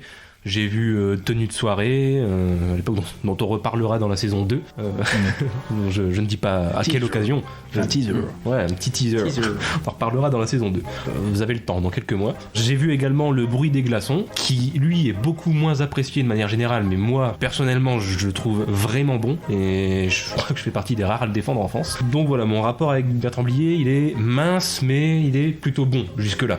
C'était jusqu'à ce que je vois Convoi exceptionnel. C'est là que je me dis que il y a certains réalisateurs qui peut-être devraient savoir s'arrêter des fois, et c'est peut-être méchant, mais en même temps quand on voit ce qu'il m'a fait avec son film, je peux me permettre d'être méchant. Je me demande comment c'est possible de tomber aussi bas. Bon là je vais reprendre ce qui a été dit par énormément de personnes, donc c'est vraiment une phrase toute faite, mais en même temps je trouve qu'elle est vraie, donc je la ressors. C'est vraiment pour moi ce film, c'est ce que ça donnera le jour où Quentin Dupieux n'aura plus d'inspiration. Et en fait, pour moi, c'est ça. Sauf que, selon moi, je pense que Quentin Dupieux, lui, au moins, aura la décence d'arrêter avant. Mais ouais, c'est du sous Quentin Dupieux. Ça a aucun sens. Enfin, Quentin Dupieux, quand il fait un film, on a l'impression que ça n'a aucun sens. Quand on réfléchit, ça en a un, quand même. Là, moi, je trouve que Convoi exceptionnel, ça semble n'avoir aucun sens. Et même quand on y réfléchit, ça a toujours aucun sens, au final. C'est que vraiment, ça n'a ni queue ni tête. En plus, vous connaissez mon amour pour Christian Clavier. Franchement t'es vache. Non mais vous voyez, Christian Clavier je l'aime pas, mais ça m'arrive quand même des fois quand il est bon de trouver quand même que voilà il est pas mauvais. Mais là il nous fait tout ce que je déteste chez lui. Il nous fait une caricature de lui-même et du coup il est des plus insupportables et il joue faux. À aucun moment j'ai cru à son personnage, à part peut-être dans son monologue de fin qui pour le coup est pas mal, mais en plus c'est filmé en une seule fois, donc il a dû tout apprendre d'un coup, je pense, le pauvre. Et c'est vraiment un très long monologue qui dure je pense 5 minutes, mais qui du coup rend le film encore plus insupportable. C'est terrible. Vraiment, rien que pendant le monologue, j'ai eu envie de sortir 3 fois, donc faut le faire. Depardieu, il fait ce qu'il peut. Il joue pas trop mal, mais il fait ce qu'il peut avec ce qu'on lui a donné comme texte, quoi. Puis là, encore une fois, c'est comme pour Captive State ou Brightburn. L'idée de départ est pas mal en soi. Le concept est cool. D'ailleurs, je vais le rappeler peut-être parce que je l'ai pas fait depuis tout à l'heure. Le synopsis, c'est au milieu d'un embouteillage bruxellois, Foster, qui est joué, enfin Foster, comme dit Gérard Depardieu, Foster, qui est joué joué par Christian Clavier, est un bourgeois qui rencontre Taupin, donc cette fois-ci Depardieu, qui est un SDF. Les deux hommes se retrouvent dans un monde où la vie des gens se résume au suivi d'un scénario transmis sur papier, ceux n'en recevant pas se retrouvant perdus. Embarqués dans des aventures loufoques, ils vont être amenés à se remettre en question sur leur vie diamétralement opposée. Donc voilà, cette sorte de scénario sur un scénario, en fait, c'est un peu ça. Cette sorte de mise en abîme, sur le papier, c'est pas mal, de base, mais il en a fait un truc qui, au final, n'a ni queue ni tête, qui part dans tous les sens, qui est complètement incompréhensible et qui semble pas maîtrisé. C'est ça l'impression que j'ai eue tout au long du film, c'est que j'ai eu l'impression que Blier lui-même ne comprenait plus au fil du film dans quoi il s'embarquait. Au final, on est perdu, et quand il essaie de mettre de l'humour, on est tellement perdu moi j'ai même pas compris les moments où il a essayé de mettre des vannes, j'ai même pas compris les vannes en fait, quoi. Voilà. Et non, je comprends mieux quand ma tutrice m'a presque incité à ne pas aller le voir. Non, c'est vraiment la grosse déception de l'année, et ça me fait presque mal de voir Bertrand Blier s'embourber dans un truc comme ça. Lui qui encore récemment faisait des trucs pas mal, comme je disais, Le bruit des glaçons, il est pas vieux, il est sorti 2010. Ah, 2010 quand même, bon. Tant pour mais c'est quand même pas vieux, ça reste de cette décennie. Et la seule fois cette année où j'ai vraiment eu envie de sortir de la salle, à peu près 10 fois en 1h30. Après, c'est, comment dire, il y a Depardieu, c'est encore un de ceux qui arrive dès le départ parce qu'il est habitué à maîtriser le phrasé très particulier de Blier. Clavier, justement, avait demandé énormément de conseils sur le plateau à Depardieu pour pouvoir être dans le ton, donc il a fallu qu'il sorte. Et à la limite, c'est pas plus mal, mais qui sortent de ses habitudes, de ses tics. Alors, certains, visiblement, ne sont pas partis. Et pour avoir assisté, justement, à une masterclass tout récemment, je pense en octobre ou novembre, avec Bertrand Blier, il avait raconté, justement, que le film, qui pourtant n'est pas très long, il doit faire 1h20, 1h22, quelque chose comme ça, où, sur le moment, son script complet, il faisait 1h10. Donc, il a dû écrire sur le plateau 10 minutes, des éléments pour donner 10 minutes de film supplémentaire. Donc, c'est peut-être ça aussi qui déséquilibre l'ensemble. C'est toujours un cinéma assez spécial, et c'est vrai que j'espère quand même qu'il pourra en faire encore un. Mais je trouve que ça serait vraiment dommage de terminer là-dessus, quoi. Sa carrière est tellement riche et de valeur, quoi, ça serait dommage de terminer sur un film comme ça, sur une note salée. Ouais, enfin, je pense qu'aussi qu'on reconnaît que c'est un film de Blier, quoi. Après, c'est plus forcément le même peps ou le côté pétillant qu'on avait avant, mais bon, on reconnaît quand même le verbe. Le verbe, ouais, mais c'est ça le problème, c'est que on reconnaît que c'est un film de Blier, mais comme je disais, pour moi au moins ils avaient du sens avant, comme par exemple, pour reprendre encore une fois l'exemple du bruit des glaçons, bon c'est pareil, c'était spécial aussi au niveau du scénario, c'était quand même assez particulier, mais au moins dans le fond il y avait quand même quelque chose, il y avait un vrai message, il y avait un vrai sens derrière tout ce côté chelou, un mot de Jones. Derrière tout ce côté chelou il y avait quand même un vrai sens, quoi, sur la maladie, sur la solitude, l'alcoolisme, tout ça. Bon, il y avait quand même des vraies choses qui étaient véhiculées, alors que là pour le coup dans Convoi exceptionnel, j'ai vraiment l'impression qu'il n'y a aucun sens et qu'il n'y a aucun message derrière, ou alors je suis vraiment passé à côté, mais visiblement c'est le cas aussi de la majorité des gens qui l'ont vu, parce que quand je vois comment il est reçu, notamment sur internet, bon, je suis pas le seul dans ce cas-là, loin de là. Visiblement on compte sur les doigts de la main le nombre de personnes qui ont compris ce film. Moi je voulais vous parler aussi d'un film, et c'est pareil que toi, Goubi. Je n'ai jamais l'envie de sortir pendant un film, parce que voilà, il faut respecter l'œuvre, qu'elle soit bonne ou mauvaise, il faut respecter l'œuvre, donc je vais vous parler et vous allez être surpris. C'est Qu'est-ce qu'on a encore fait au bon Dieu. Un film avec Christian Clavier. Je suis très surpris, dis donc. Et ouais, Qu'est-ce qu'on a encore fait au bon Dieu. J'avais trouvé plutôt sympathique le premier. Je trouvais qu'il traitait de manière plutôt habile la question du racisme en France. Alors, et dans le 2, on tombe mais complètement dans un message, en tout cas c'est complètement contre-productif ce qu'ils ont fait dans ce film là. Dans le 2, en fait, je vous explique, ce n'est plus les gendres qui sont d'origine différente. Dans le premier, ils défendaient la France, les principes de la France, c'est Christian Clavier qui disait qu'il y avait trop d'étrangers, en fait. Enfin, en gros, c'est ça. Et dans le 2, c'est les gendres, en fait, qui veulent partir de la France parce que ils se sentent agressés, ils se sentent pas bien, quoi. Et là, c'est Clavier qui comprend pas ce qui se passe, quoi. Il dit on est bien en France. Mais arrêtez de rire à chaque fois que je parle. Non, mais il joue Jean-Marie Le Pen.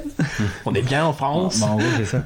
Non mais ce film-là, c'est affligeant. Enfin, tout ce qu'ils ont voulu mettre dans le premier, il il transforme je sais pas. Enfin, ouais, puis alors les clichés, merci. Hein.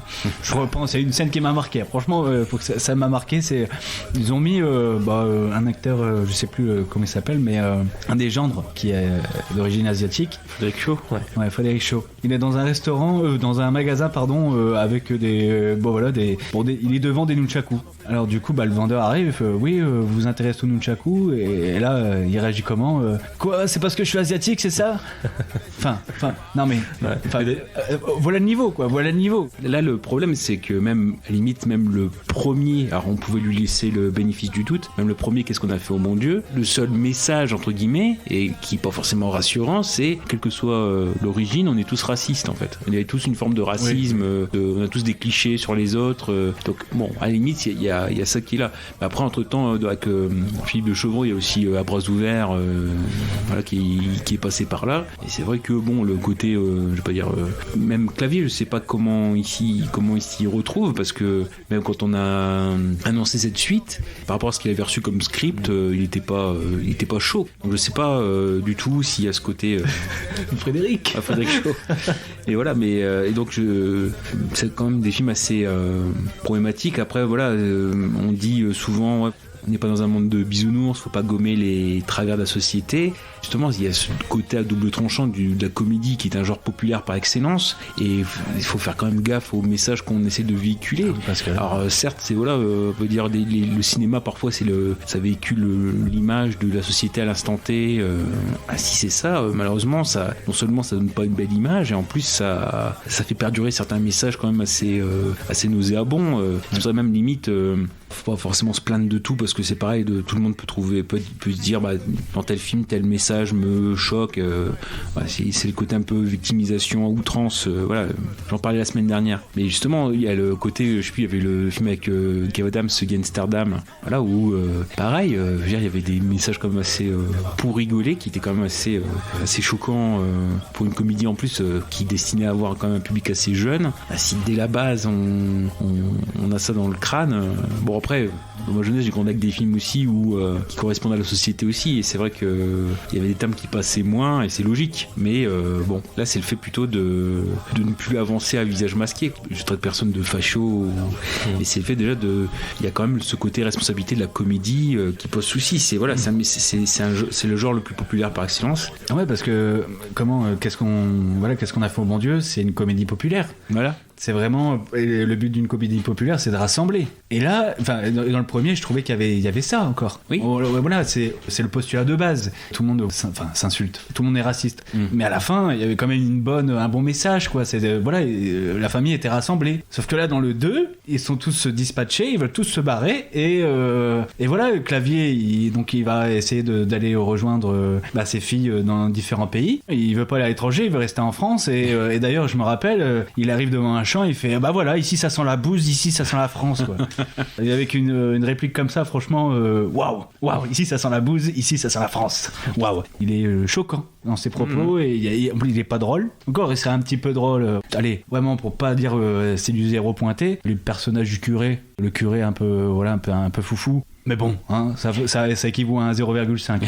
Voilà. Donc voilà, c'est un film choquant, une grosse bouse. La bouse c'est la France, ta bouse c'est... Ici ça sent la bouse, ici ça sent qu'est-ce qu'on a encore fait au bon Dieu. C'est tout à fait ça, donc n'allez pas le voir. Alors moi, pour mon flop 1, donc on continue sur Radio Macho Mucho. Macho Mucho! Pareil, on va dire, je vais voir des films que pas beaucoup de monde vont voir. Là, c'est pareil, je regarde rapidement. Il doit y avoir quelque chose comme 59 000 personnes. De moins en moins. Pour en effet, alors, Tu mérites un amour. Oh, j'en ai entendu parler, et de façon plutôt positive. C'est pour ça que c'est ça qui m'étonne. C'est-à-dire qu'en effet, alors, j'ai dû certainement passer complètement à côté de ce film. À savoir que je l'ai vu, c'est souvent les films que je vais voir parce que à côté de chez moi, c'est un pâté, j'ai la carte, et que toutes les semaines, donc, il y a 4 séances pour un film d'auteur, un film d'arrêt d'essai, ou enfin voilà, plutôt dans le circuit arrêt essai, on va dire ça comme ça. Et souvent, c'est plutôt des bons films, et je fais confiance. Et pareil, même le sujet me plaisait plutôt pas mal, on va dire. Parfois, j'ai un côté fleur bleue, un côté sensible. Bah oui, c'est l'âge, hein. Forcément, on gagne en maturité et en nuance des sentiments. Voilà. Rappelez en effet que c'est un film donc de Avzia Herzi, qu'on connaît notamment pour son travail chez Keshish notamment. Alors vite fait, en effet, le pitch, le résumé suite à l'infidélité de Rémi, Lila, donc interprété par Herzi, Lila, qu'il aimait plus que tout, vit difficilement la rupture. Un jour, il lui annonce qu'il part seul en Bolivie pour se retrouver face à lui-même et essaye de comprendre ses erreurs. Là-bas, il lui laisse entendre que leur histoire n'est pas finie. Entre discussion, réconfort et encouragement à la folie amoureuse, Léla s'égare. C'est le pitch. Ouais, en effet, sur ce pitch, je pouvais penser éventuellement qu'il y allait avoir quelque chose par rapport à, je sais pas moi, le côté, alors soit le côté peut-être pervers narcissique, qui essaye quand même de maintenir dans son giron, entre guillemets, une ancienne relation, des choses comme ça. Et en fait, je me suis aperçu que c'est un film, alors certes, voilà, je vais reconnaître ses bons côtés, c'est certains acteurs qui sont dedans. Alors, un qu'on commence à voir de plus en plus, c'est Anthony Bajon, qu'on a vu dans La Prière.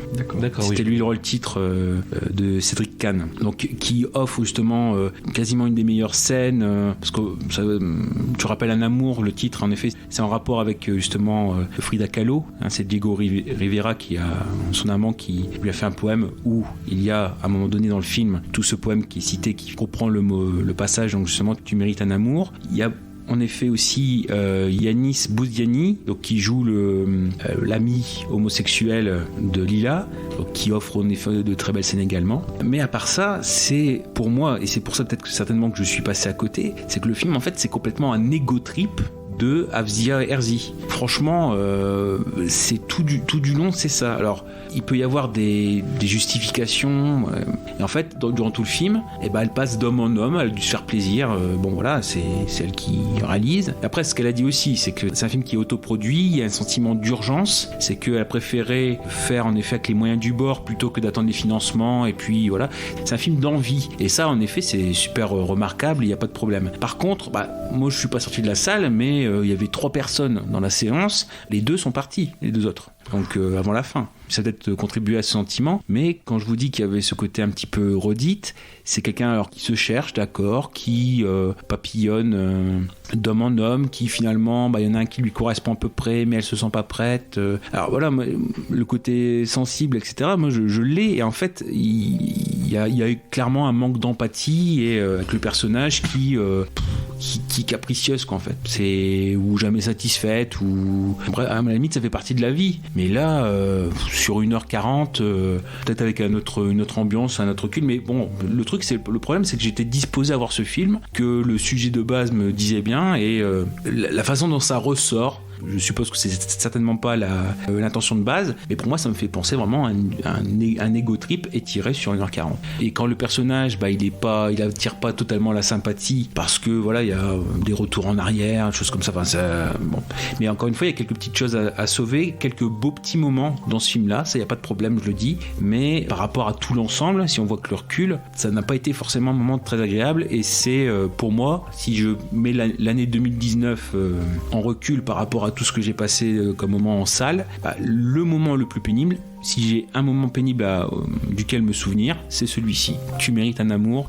J'espère pouvoir redonner plus tard, pas l'année prochaine, pas dans 2 ans, mais plus tard peut-être une chance à ce film-là. Mais ouais, ça pose énormément de soucis. Ça m'a posé soucis parce que je suis pas sorti de la salle content, quoi, en fait. Voilà. D'accord. Pas content. Pas content.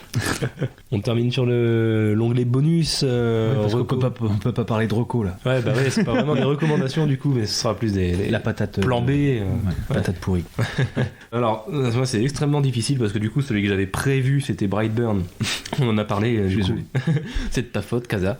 Alors, c'est un peu une sorte de plan B qui aurait pu se retrouver dans ce flop, qui finalement y est pas. Le film est moyen. C'est le remake de Cimetière, la nouvelle adaptation de Stephen King, du coup, Cimetière, donc réalisé par Kevin Kolsch et Dennis Whitmire d'ailleurs, je sais pas comment on dit, pour la faire courte, parce que de toute façon on est dans l'onglet bonus, il faut pas s'étaler comme on l'a fait sur les films précédents, mais le film est moyen, c'est vraiment typiquement le genre de film moyen. Bon, c'est pas mauvais, c'est clairement pas bon non plus. Pour moi, le film il peine à installer son ambiance. Je me suis pas senti effrayé effrayer, ce qui est un peu dommage quand même, parce que quand on voit de quoi ça parle et qu'on sait que c'est un film d'horreur, bon bah je pense que le but c'est quand même de faire peur normalement à la base, mais malgré tout il y a quand même ce côté un peu glauque, enfin, le côté glauque est respecté, voilà, ça fait pas peur, l'ambiance est pas très pesante, mais ne serait-ce que visuellement il y a quand même le côté glauque qui est assez bien foutu, assez bien représenté, qui fait que le film est pas trop mauvais, mais voilà, j'ai pas retrouvé l'ambiance que je cherchais en allant voir le film, mais quand même ça fait plaisir, et c'est pour ça que je l'ai pas mis dans mon flop, ça fait plaisir de voir dans ce genre de projet un mec comme Jason Clarke, qui pour moi est un acteur qui malheureusement s'est un peu perdu depuis quelques années, c'est dommage, il a eu sa petite période où on le voyait un peu partout dans les grosses productions, depuis quelques années on le voit vraiment de moins en moins, c'est dommage parce que je le trouve génial cet acteur, donc là ça me fait plaisir de le voir dans les films d'horreur, parce que c'est rare d'avoir des acteurs connus dans des films d'horreur, sinon le film en lui-même, ouais, c'est dommage que l'ambiance soit pas terrible, enfin, voilà, c'est une sorte de petit plan B, de flop B on va dire. Ce serait Cimetière. Moi je voulais vous parler de The Dead Don't Die. Ah oui, Jim Jarmusch. Encore un film qu'on a vu ensemble, tiens.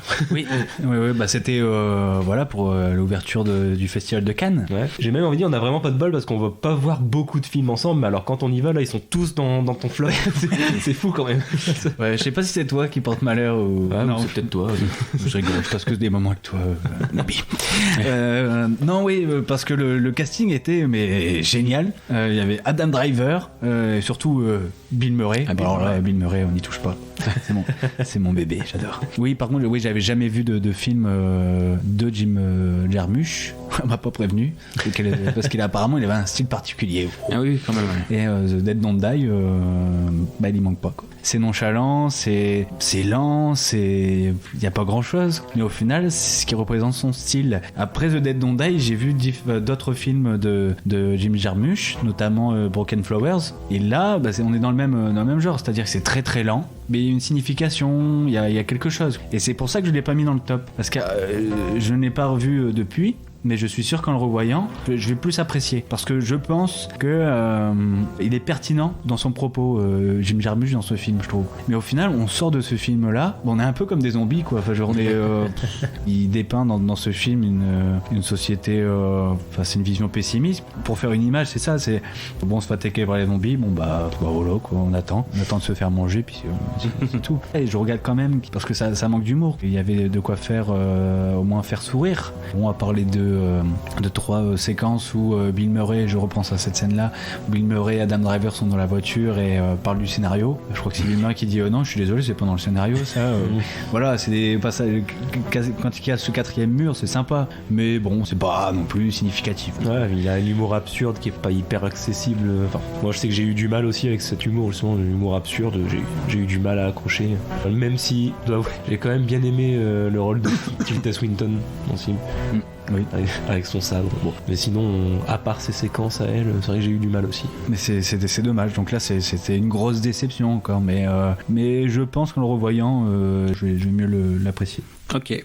Pour moi, donc, dans le film qui a failli se retrouver dans le flop, mais pareil à une place très basse, on est dans les films qui sont les mouets. Il y avait certes Glass éventuellement, et bizarrement, parce que j'ai pas du tout passé un mauvais moment en le voyant, mais c'est vraiment la fin qui m'a laissé un goût amer. C'est La vie scolaire. De Grand Corps Malade et de Mehdi Idir. Alors je vais expliquer. Alors, certainement le prof d'histoire-géographie qui est en moi, qui était pas très content, parce que déjà le prof d'histoire-géographie dedans, il a pas un beau rôle, joué par Antoine Reinhardt, première chose. Mais c'est surtout la fin. Alors je vais pas la raconter pour ceux qui veulent la voir. Encore une fois, le film, il est très plaisant, il se laisse suivre, c'est une bonne comédie. Mais en fait, c'est la résolution pour le personnage principal, l'élève. En fait, j'ai vu un gros décalage entre le ton et finalement ce qui lui arrive. C'est-à-dire, je vais pas raconter, mais il se retrouve à la fin dans une situation qui, visiblement, d'après le ton de la fin, est une bonne chose pour lui. Mais moi, en étant dans le système scolaire, pour moi, c'est pas du tout quelque chose d'encourageant. Et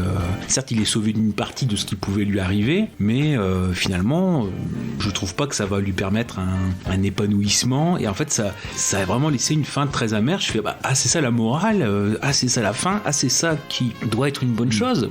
Je suis désolé, mais non. Donc c'est pas du tout. Le film se laisse voir et encore une fois, il est bon dans ce qu'il veut amener durant quasiment tout son message. Mais c'est la fin, pour moi, qui est complètement loupée ou c'est au niveau du ton, quoi. C'est ce que je vous dis. On est complètement en décalage entre l'ambiance et finalement la résolution du personnage. C'est un film qui donc pour moi est un mouet. C'est-à-dire que j'étais pas forcément parti pour le mettre dans le top, mais c'est le côté, encore une fois, la sortie de salle, comme pour Tu mérites un amour. À part là, c'est complètement autre chose. C'est oui, j'ai passé un bon moment, mais là, la fin m'a tout gâché, quoi. Ah, moi, ça me fait rire parce que j'ai failli le mettre dans mon top en plus. Vraiment. Ah oui, mais c'est la fin, oui. Réflexe a raison. Mais je comprends. Je comprends ce que tu veux dire, mais ça m'a pas choqué autant. Après, moi, c'était peut-être le fait d'être dedans, quoi.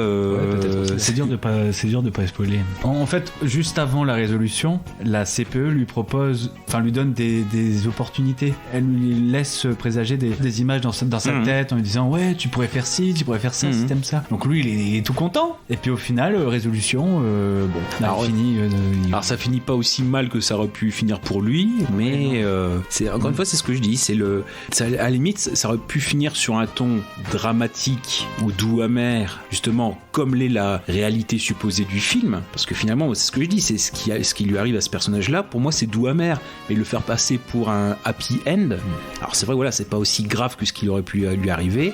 Et le faire passer pour quelque chose de joyeux, même si c'est pareil, le plan final, voilà, un plan de recul comme ça au drone, je suppose. Par les images, on peut peut-être voir le côté doux amer, mais dans la réalité, la façon dont la scène est vécue et le sourire final de la CPE, quoi, entre guillemets, ça suppose un happy end. Mais pour moi, c'est beaucoup plus doux amer. Donc c'est comme si, je sais pas, on mettait une musique de film d'horreur sur une scène d'amour, quoi. Voilà, ça. Et là, c'est pour moi, ça finit par une fausse note en fait. Pour quelqu'un comme Grand Corps Malade qui est dans la musique, voilà. Allez, je la place. Non mais voilà. Aussi, il est dans les dernières parties de cet épisode, c'est que voilà, c'est loin d'être la pire bouse du monde, mais c'est celui qui a failli s'y retrouver. Et donc là, j'ai juste donné la raison. Tout long, très bien. Et puis, ça se laisse suivre correctement. Et vraiment, c'est la fin qui me choque parce que c'est complètement en décalage entre l'intention et la réalité. Ou après, c'est toujours pareil, il faut le voir par rapport aux images. C'est ce que je dis à la fin. Peut-être la dernière image finale, dernier plan, ce que ne disent pas les mots, peut-être l'image la transmet. Non, c'est pertinent. Hein. J'essaye. Ouais. Non, c'est parce que c'est vrai, c'est une question de ressenti, et autant voilà, il y a des ressentis qui peuvent être un petit peu noyés dans les ressentis généraux. Autant là, pour moi, c'est ce qui m'a frappé. Pour que je m'en souvienne encore, c'est que oui, ça m'a frappé. Voilà, je pense qu'on a terminé cet épisode sur donc les flops, le flop 5 de l'année 2019. On vous souhaite encore une très bonne année, qu'elle vous apporte tout ce que vous souhaitez, de plus cher. De l'amour, de la tendresse. Et bonne année. Hein. Et de bons films. Surtout des bons films. Oui, surtout. Voilà. Surtout. Avec l'amour, on s'en fout. Les bons films, c'est le plus important. Bonne année et bonne soirée. Et bonne année et bonne soirée. Voilà. En effet, donc on se retrouve la semaine prochaine. On revient au genre, ce qui sera celui de la comédie. Donc encore une fois, comme disent mes comparses, bonne année, bonne santé, tout ce que vous souhaitez. À bientôt. Salut. Bientôt.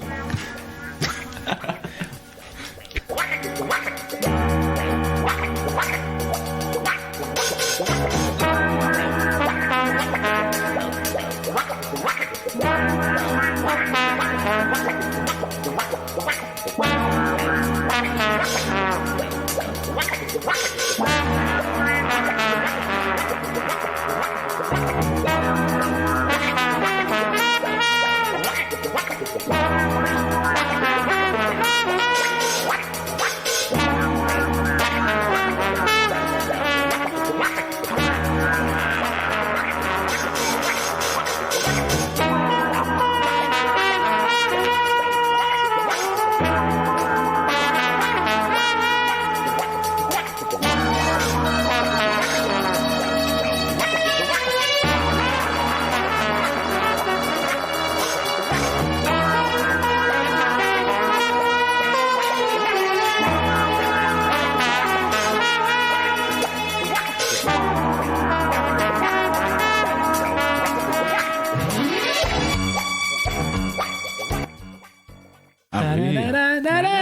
Allez. Je commence très bien sur ma feuille et je vois que sur mes notes j'ai marqué The Irishman. Le mec qui a un cheveu sur la langue, c'est The Irishman. Tu l'as vu? Ah oui. Allez. Tango, Donald, avec moi. Oh, arrête plutôt, arrête.